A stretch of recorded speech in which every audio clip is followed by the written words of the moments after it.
One of my favorite quotes is, "Self-care is often a very unbeautiful thing." I think culturally we've taken the idea of self-care, which is fundamentally a very necessary process, and reduced it to things like shower routines or getting your nails done. There's nothing wrong with either of those, but self-care at its roots is doing the things that your body, mind, and spirit truly need. And a lot of the time, those things are incredibly uncomfortable. In today's video, I'm going to talk a bit about the softer side of self-care, but I wanted to start by sharing that this is only half of it. Over the last few months, I've developed a set of peaceful, wind-down rituals. This isn't a routine or a checklist in any sense, but a set of practices to help me mentally and physically transition from one chapter of the day to another. Rest isn't something that I've historically been great at, but I've found that creating almost a warm-up for it has made it a lot easier to be fully present and actually unwind. The first thing I do every evening is really the only thing I try to stick to or have any strong commitment to, and that is cleaning up, which is really an act of just setting the scene for rest. Since my first round of minimalism this fall and decluttering a ton, I've noticed a 100% correlation between clutter piling up and my anxiety levels going up. So even if it's not always the thing I want to do if I'm stressed, or even if I just want to relax, I always try to push myself to start with a quick declutter.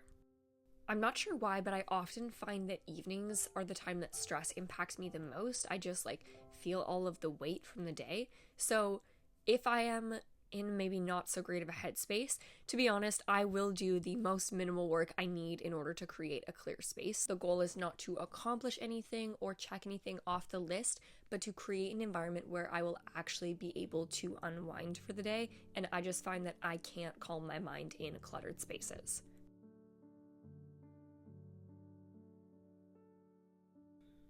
Once the apartment is clean, I love to get myself clean.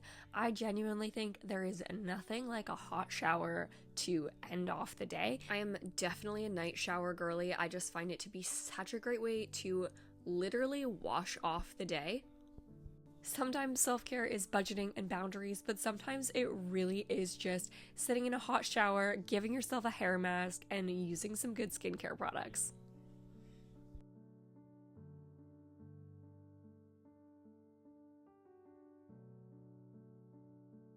One hill I will absolutely die on is that putting on cute pajamas boosts my confidence like nothing else. I was trying to explain this to my husband the other day, and I think it's because I know in that moment, I'm literally not looking cute for anyone. I'm about to go to bed. No one's gonna see me in this.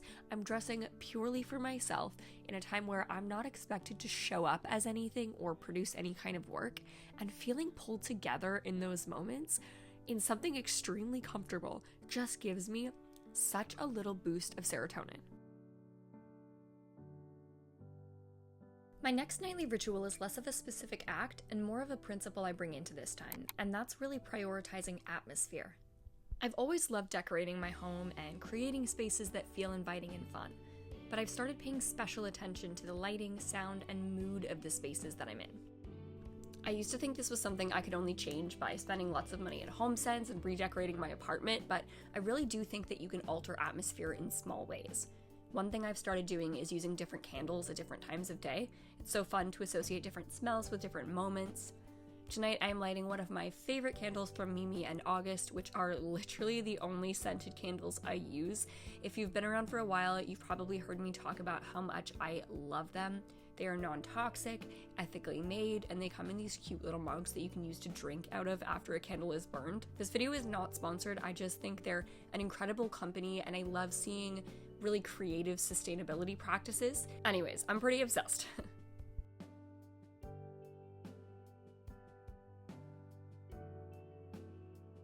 I absolutely love incorporating some form of active or creative rest into my evenings. A huge part of learning to relax for me has been realizing that that doesn't always mean sitting on the couch doing nothing, and dedicating time to create something with my hands, whether that is baking or scrapbooking, feels so life-giving in a way that I don't even know how to fully explain or express. I have become utterly convinced that hobbies are so crucial to our flourishing and thriving. I know it can be so hard to think about adding something else into your schedule and trying to keep up with just another area of life, but this does not have to be a big commitment.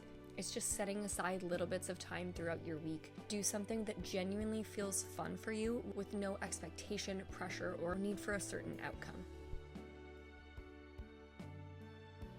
One ritual I've been focusing on incorporating as of late is stillness and silence. For years, I've had a habit of constant background noise, and I've talked about this a little bit on my channel before, but over the last 6 months or so, I've been really trying to challenge myself to just spend more time in quiet. This isn't something that I do every single day, especially if I find my anxiety levels are a little bit higher, then sometimes I intentionally will not be alone with my own thoughts. I also do enjoy listening to audiobooks or watching YouTube videos in the evening. As a rule of thumb, I just try to be really mindful of not consuming anything that's going to be super stimulating or overwhelming.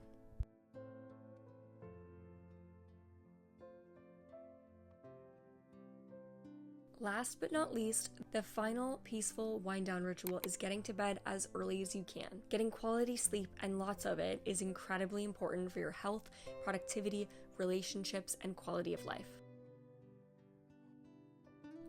Thank you all so much for watching this video on my peaceful wind down rituals. I really hope that it was cozy and relaxing to watch and made you feel like getting in your pajamas and having yourself a little night. If you enjoyed this video, definitely make sure to give it a thumbs up and leave a comment below telling me what your evenings typically look like. It really helps my channel and it means the absolute world to me. I love you guys so much and I'm so thankful that you are here. I hope you have a good day because today is a good day to have a good day. And that's all. Good night.